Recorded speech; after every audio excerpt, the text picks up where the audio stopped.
गुरुमुखो जय सच्चिदानंद जी। श्री गुरु महाराज जी की लीलाएं आप सबको कैसी लग रही हैं तो प्लीज़ बताइएगा आप। और श्री गुरु महाराज जी की कृपा को सुनते हैं, लीला को सुनते हैं। आइए श्री गुरु महाराज जी कैसे कैसे रक्षा करते हैं, क्या क्या रूप बनाते हैं, आइए श्रवण करते हैं। श्री गुरु महाराज जी एक बार गांव ककिया में पधारते हैं, वहाँ कृपा करते हैं भक्त गोपाल दास जी के घर।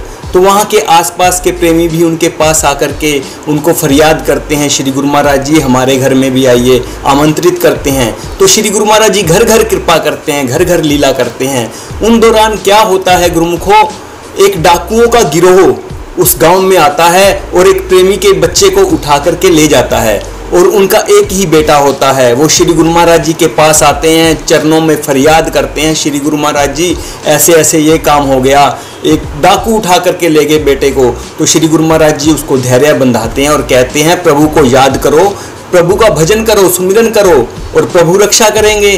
तो श्री गुरु महाराज जी की बात को सुनकर घर में जाता है। 3 दिन सुमिरन करता है, लेकिन थोड़ी चिंता भी होती है बेटे की। और तीसरे दिन डाकुओं के द्वारा एक चिट्ठी मिलती है जिसमें मांग होती है कि 10,000 रुपया दोगे तो बेटे को छोड़ दिया जाएगा, अन्यथा मार देंगे। तो बहुत चिंतातुर हो जाता है क्योंकि वो गरीब होता है, निर्बल होता है, निर्धन होता है। तो श्री गुरु महाराज जी के पास जाता है, दोबारा फरियाद करता है, सारा वृत्तांत सुनाता है। श्री गुरु महाराज जी फिर धैर्य बंधाते हैं, कहते हैं आपका काम है भजन, सुमिरन, सुमिरन करो, प्रभु आपकी रक्षा करेंगे, हमने कह दिया।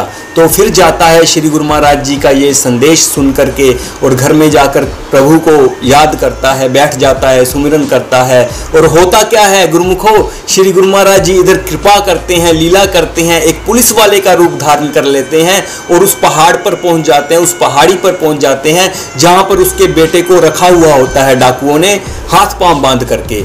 जब वो डाकू वहाँ पर भोजन कर रहे होते हैं बड़े मजे से, और जब वो देखते हैं एक पुलिस वाला आया है, एक डाकू की नज़र पड़ती है, वो शोर मचा देता है पुलिस आ गई। तो सारे डाकू डर के मारे भाग जाते हैं और श्री गुरु महाराज जी उस बच्चे को उठाते हैं और अपने साथ लेके जाते हैं, उसके घर के बाहर छोड़ देते हैं।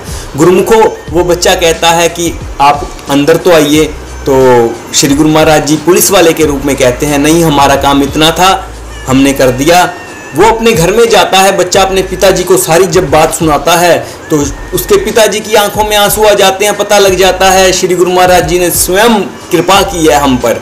तो श्री गुरु महाराज जी के पास अपने बेटे को लेके जाता है और श्री गुरु महाराज जी का बड़ा शुक्रिया अदा करता है, आपने बड़ी रक्षा की। तो श्री गुरु महाराज जी ने कहा था, हमने तो पहले ही कहा था प्रेमी, भजन करो, सुमिरन करो, मालिक रक्षा करेंगे। अब आपका काम हो गया, अब आपको भजन सुमिरन इससे ज़्यादा करना है, भजन को बढ़ा देना है और सुमिरन ही जीवन का सार है। सुमिरन से ही आपके अंदर और बाहर के डाकुओं का नाश होना है, विनाश होना है, खात्मा होना है। अर्थात आपके विषय विकार वाले जो डाकू अंदर बैठे हैं वो खत्म हो जाएंगे सुमिरन करने से। तो इस पावन लीला से देखिए श्री गुरु महाराज जी की कितनी अद्भुत लीला है। श्री गुरु महाराज जी क्या क्या रूप बनाते हैं, कभी जज बन जाते हैं, कभी थानेदार बन जाते हैं, कभी जज बन करके आए, कभी थानेदार कहाए, तूने बदले रूप हजार मेरे श्री सतगुरु जी आए, ले टेरी में अवतार मेरे श्री सतगुरु जी आए। तो इस पावन लीला का ये संदेश है, श्री गुरु महाराज जी सबके साथ हैं, सबकी रक्षा करते हैं और हमारा काम श्री गुरु महाराज जी ने ये कहा है कि सेवा और सुमिरन करते रहिए, श्री गुरु महाराज जी की कृपा प्राप्त करते रहिए। जय सच्चिदानंद। अगर आपको लीलाएं अच्छी लग रही हैं तो प्लीज़ आप फिर बताइएगा मेरे को, मैं ताकि और लीलाएं आप तक पहुंचा